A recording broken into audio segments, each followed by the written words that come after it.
But somehow the Indians think that the lies can make they can work they can work with around with lies. It doesn't work anymore. The next strat consequence of the Mark-e-Haq is the transformed character of warfare. It is the multi-domain operations, it is the non-contact warfare, synergy, proxies and information. Because आपने मार्के हक में देखा, आपने बनियानो मरसूस में इसको experience किया कि ये जो जंग है जिसको हम कसीरुल जहती जंग कहते हैं, इसको मल्टी डोमेन ऑपरेशंस कहते हैं, this has moved, this is no more on the line of control and on the borders. ये आपकी गलियों में, आपके शहरों में, आपके कूचों में, आपके देहातों में हर जगह पहुंच चुकी.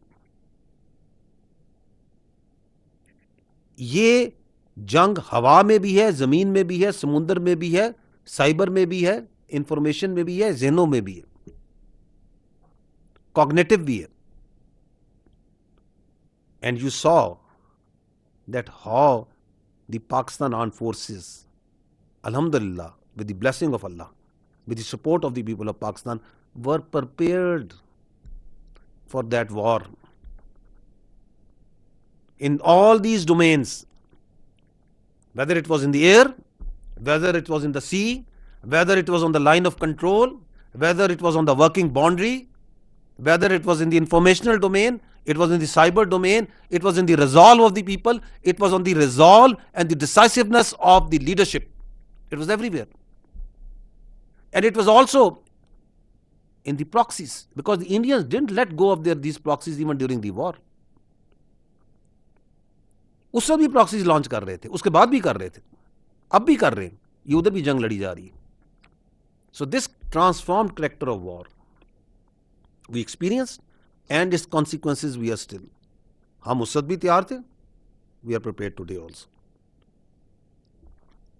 The next is the Pakistan's proven potential and resilience to combat multifaceted challenges posed by traditional and non-security matters.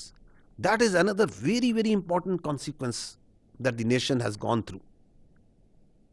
इसको अगर सादा लफ्ज़ों में कहें, it is that यकीन, the belief in ourself कि जो फेंकोगे हम खड़े हैं, ट्रेडिशनल नॉन ट्रेडिशनल जो तुमने डालना करो. The potential and resilience to combat multifaceted challenges, traditional non-traditional, जो करना करो. वो जो हम आपको हमेशा से कहते थे, किसी का बाप भी पाकिस्तान पे आंच नहीं ला सकता, जो कायदे आज़म ने फरमाया था, nothing can undo Pakistan. This is the strat consequences which we each and everyone know, inside and outside. Coming to next, it is the loud and clear re-establishment of deterrence. And read with me the next. Reaffirmation of the fact that there is no space for war.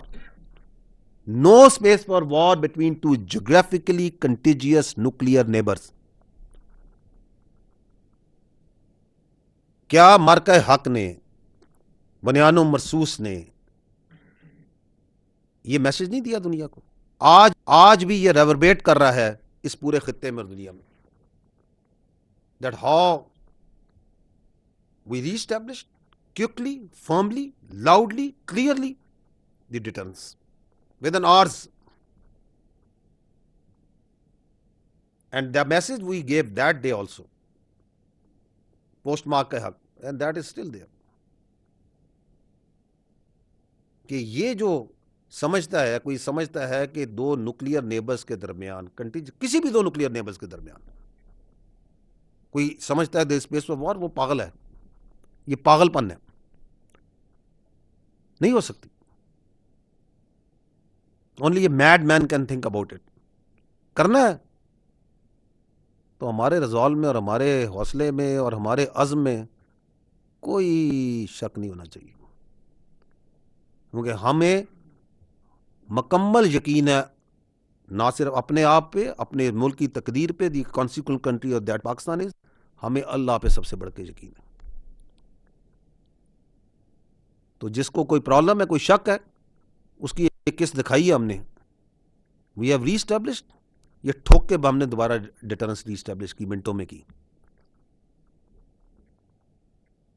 The next is the second last point. As a consequence of Waqia, it was the recognition of Pakistan as a geopolitically significant and responsible middle power at the global stage. ये वो consequent है जिसको आप देखते हैं. The politico-military leadership, the politico-military diplomacy, the outreach, वकार, इज्जत, role, which is strategic consequences of that Waqia. And the last but the most important point, which is the consequent, it is the unshakable synergy between people, the government and the armed forces of Pakistan, which we call the Banyanu Marsoos effect. Alhamdulillah. ये मुल्क, इसकी फौज, इसकी leadership और सबसे बढ़कर इसकी आवाम एक है, मुत्तहिद है. ये शक था कईयों को अंदर से भी और बहुतों को बाहर से भी. कैसे इकट्ठे हुए थे? बच्चे से लेके बुजुर्ग तक, गरीब से लेके अमीर तक, कश्मीरी से लेके गवादर तक, हर जगह कैसे इकट्ठे हुए थे? तो दैट बनियानु मरसूस effect goes on. Its further, it is not lingering on, it is consolidating itself every day. तो ये अल्लाह ताला का हम शुक्र अदा करते हैं on the strategic consequences of this वाक़या, जब हम इस साल का अहाता करते हैं. Now as I said, I will take you through a few visuals so that we can, because कहते हैं ना, picture says 1,000 words, that what we have talked till now, इसकी एक ब्रीफ सी, perhaps not a little so brief, इसके कुछ visuals और इनको फिजिकली जो उनसे एक्सपीरियंस करते हैं. द फर्स्ट इज, हम पहले जो सा है एक अहाता करते हैं ईयर अराउंड कि ये आपका जो मशरकी जो आपका नेबर है हिंदुस्तान, ये पूरा साल क्या कर रहा है. Let's see that. तो this is the year around. The first is the repression of minorities. कर क्या रहा है, जरा देखते जाइए. This is what's happening. This has been, they have been doing that in Gujarat, in Samjhota, everywhere. And that's how they have been going. ये kindly इसकी अगर आवाज़ इसे रोकिएगा.